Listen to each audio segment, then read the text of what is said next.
अगर इस दुनिया में कोई सबसे बड़ा अभिशाप है तो वो है गरीबी। पैसे की कमी इंसान को बेबस बना देती है और बेबसी इंसान को मजबूर करती है एक ऐसे रास्ते पर उतरने के लिए जिसका अंत क्या होगा वो खुद भी नहीं जानता। महेश एक नीची जाति का व्यक्ति। उस समय गांव में जाति और छुआछूत बड़ा ही प्रचलित था और इसी कुप्रथा के चलते ना तो कभी उसे कोई ढंग का काम मिला और उसे गांव के एक ऐसे गंदे कोने में रहने के लिए फेंक दिया गया जहां एक आम इंसान रहने के बारे में सोच भी नहीं सकता। इन अमीर ऊंची जात वालों की वजह से मेरे परिवार को किन हालातों में रहना पड़ रहा है, लेकिन मैं भी वादा करता हूं खुद से, जिस तरह इन लोगों की वजह से मैं और मेरा परिवार इस बेबसी की जिंदगी जी रहे हैं, मैं भी इन सबको ऐसी जिंदगी जीने पर मजबूर कर दूंगा और इनका सब कुछ एक दिन मेरा होगा।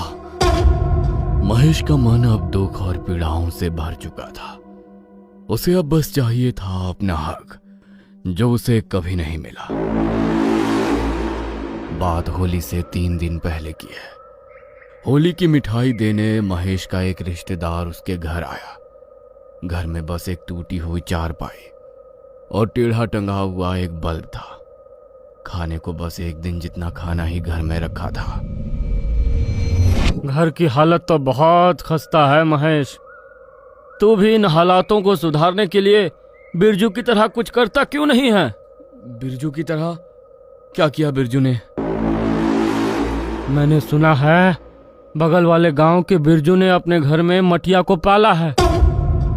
कर्ज में डूबकर मरने की कगार पर आ गया था वो, लेकिन 3 महीनों में उसकी किस्मत ऐसी पलटी, सारा कर्जा भी उतार दिया और गांव का सेठ आदमी बनकर घूम रहा है वो अब। सुनने में तो यही आया है कि मटिया ने उसके दिन पलट दिए। अच्छा, कहाँ मिलता है ये, मुझे भी बता। वो सब मैं नहीं जानता, बस जो पता था तुझे बता दिया। गया होगा किसी बेंगा के पास। अच्छा, अब मैं चलता हूँ, और जगह भी मिठाई देने जाना है। मदन तो वहां से चला गया, लेकिन महेश के जहन में वो छोड़ गया उस एक शब्द को, मटिया। मटिया के बारे में जानने के लिए अब वो बाबाओं और बैगा के पास भटकने लगा और आखिरकार एक दिन उसे वो बैगा मिला जो उसे वो देने वाला था जिसकी उसे इतने दिनों से इच्छा थी। तू जितना सोच रहा है यह उतना सरल नहीं है। मटिया को घर में पालना कोई खेल नहीं है। एक बार मटिया को अपने घर में प्रवेश करने की आज्ञा दी तो फिर तू कभी उसके नियमों के विरुद्ध नहीं जा सकता, और अगर तूने ऐसा करने की कोशिश की तो मैं भी नहीं जानता वो तेरे साथ क्या करेगा। मैं सब करने को तैयार हूं बाबा। आगे जो भी हालात होंगे आज से तो बेहतर होंगे। अभी तो मरने की कगार पर आ चुका हूं मैं। अब तो मटिया ही मेरे दिन सुधार सकता है। ठीक है, तो अब मैं तुझे मटिया के जो नियम बताने वाला हूं उन्हें ध्यान से सुनना। मटिया के अलावा तू अपने घर में किसी भी देवी देवता की ना तो पूजा करेगा, ना उन्हें अपने घर में स्थान देगा। मटिया जो भी तुझसे करने को कहेगा उसकी हर इच्छा तुझे उसी वक्त पूरी करनी होगी। वो तेरे सपने में आकर तुझे अपनी इच्छाएं बताएगा, और जैसे जैसे तू उसकी इच्छाएं पूरी करता जाएगा वैसे वैसे वे गांव के ऊंची जात के अमीरों का धन और सुख समृद्धि लाकर तुझे देगी, और तेरी दरिद्रता और दुख उन्हें मिलता जाएगा। मुझे मंजूर है। तो ठीक है, 2 दिन बाद अमावस है। अमावस की रात मैं तेरे घर एक विशेष पूजा करके मटिया को तेरे घर में बुलाऊंगा। उसके बाद तू जो चाहे उससे मांग सकता है। 2 दिन बाद अमावस की रात को बैगा महेश के उस एक कमरे के घर में दाखिल हुआ। उसने वहां सफेद रंग से एक गोल घेरा बनाया और उसके बीचों बीच यज्ञ कुंड जलाकर वहां बैठ गया। उसने अपने झोले से मिट्टी की एक बोनी गुड़िया निकाली जिसके सर पर लंबे बाल थे और रंग बिल्कुल काला था। उसने महेश की हथेली पर एक चीरा लगाया और उस गुड़िया पर महेश के रक्त का छिड़काव करके पूजा करनी शुरू की। लगभग 2.5 घंटे बाद वो पूजा संपन्न हुई और पूरे घर में एक अजीब सी ठंडक फैल गई। बैगा ने अपना झोला उठाया और महेश की ओर मुस्कान देकर वहां से चला गया। अभी तक घर में सब कुछ सामान्य था। बैगा के जाने के बाद वो सब सो गए, मगर सोने के थोड़ी देर बाद ही महेश को अपने सपने में मटिया दिखाई दी, जिसका रूप और काठ ही हूबहू उसी मिट्टी की गुड़िया जैसे थे। भूख लगी है मुझे, मांस चाहिए, कच्चा मांस ला कर दे मुझे, ज्यादा समय नहीं है तेरे पास। मटिया का रूप बेहद आक्रामक था। महेश अचानक से घबराते हुए नींद से उठा। मांस, इतनी रात गए मांस कहां से लेकर आऊंगा मैं इसके लिए? तभी महेश के घर के बाहर बंधी बकरी जोर जोर से आवाज करने लगी, जैसे मटिया खुद महेश को वो संकेत दे रही हो। उस बकरी को महेश ने अभी कुछ समय पहले ही पाला था। वो उसे मारना तो नहीं चाहता था, लेकिन उसका मांस मटिया को खिलाने के अलावा उसके पास दूसरा कोई चारा नहीं था। वो बाहर गया और कुछ देर बाद बकरी की जोरदार चीख वहां सुनाई दी। इसे खाकर अपनी भूख मिटा लो, स्वीकार कर लो इसे। महेश के इतना कहते ही उसकी आंखों के सामने से वो सारा मांस जैसे कहीं गायब हो गया। महेश की आंखें डर से चौंधिया गई, मगर मटिया से अपनी इच्छा पूर्ति का लालच भी अब उसकी आंखों में चमक उठा। अगली सुबह माला दौड़ती हुई अंदर आई और हड़बड़ाते हुए उसने महेश को जगाया। अरे अरे जल्दी उठो, देखो बाहर क्या हो गया है, हमारी चुन्नी को मार डाला किसी ने।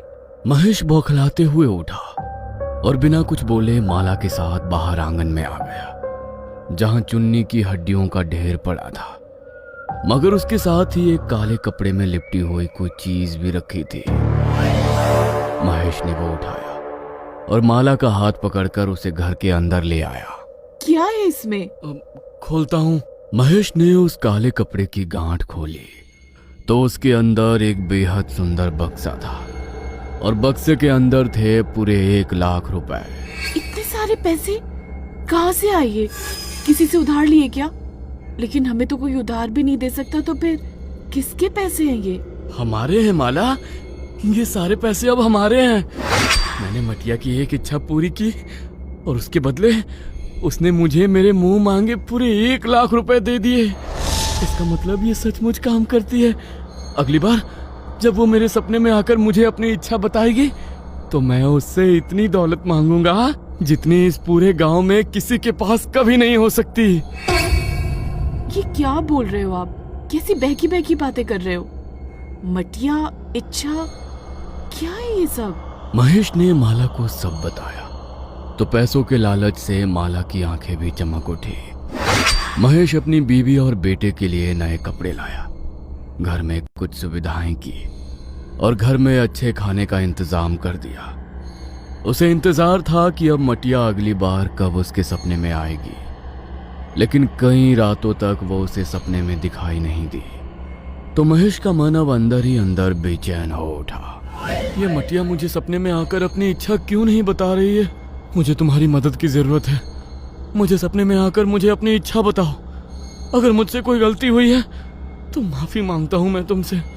उसी रात महेश को सपने में मटिया दिखाई दी और अपनी अगली इच्छा उसने महेश को बताई। महेश जल्दी से उठा और उसने अपनी पत्नी को जगाया।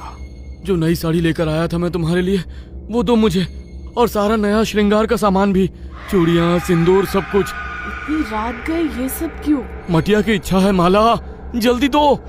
माला ने उसे नई लाल साड़ी और सारा श्रृंगार का सामान दिया। महेश ने घर के पिछले हिस्से में मटिया को स्थान दिया था।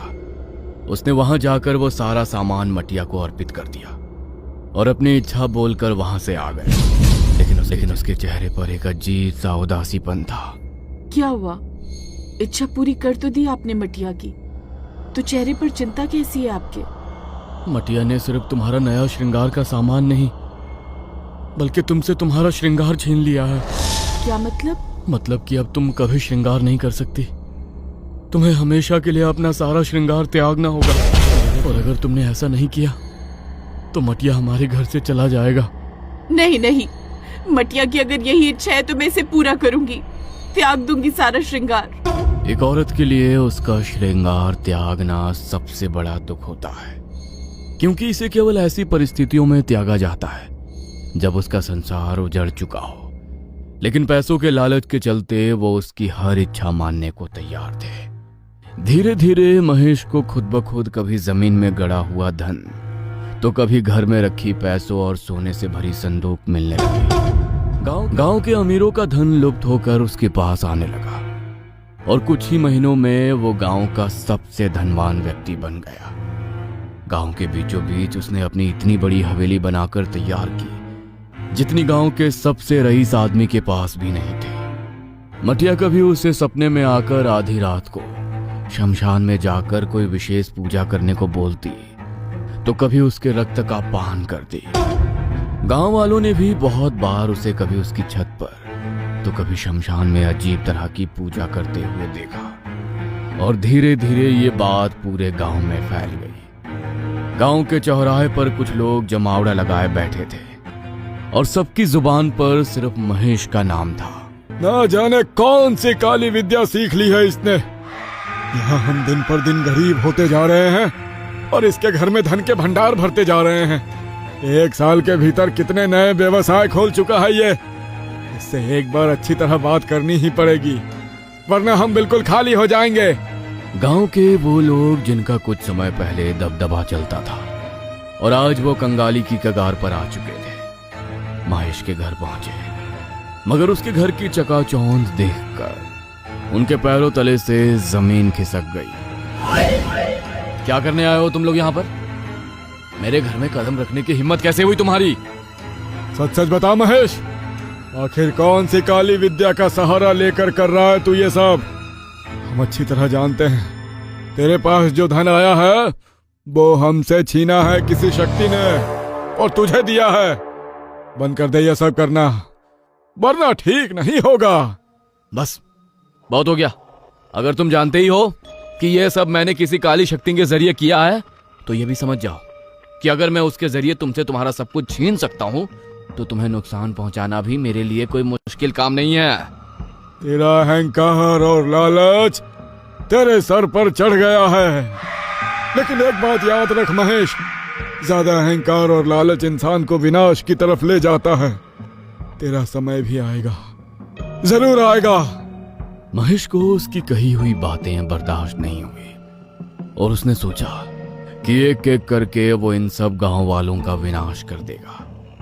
अगली अमावस की रात मटिया फिर से उसे सपने में दिखाई दिया और उसने महेश के सामने अपनी ऐसी इच्छा व्यक्त की जिसे पूरा करने के बारे में सोचकर ही महेश की रूह कांप गई। महेश डर से भरे चेहरे के साथ नींद से उठ खड़ा हुआ। नहीं, तुम्हारी इच्छा पूर्ति के लिए अपने बेटे को नहीं मार सकता मैं। नहीं करनी मुझे अपने कोई और इच्छा पूरी, नहीं करनी।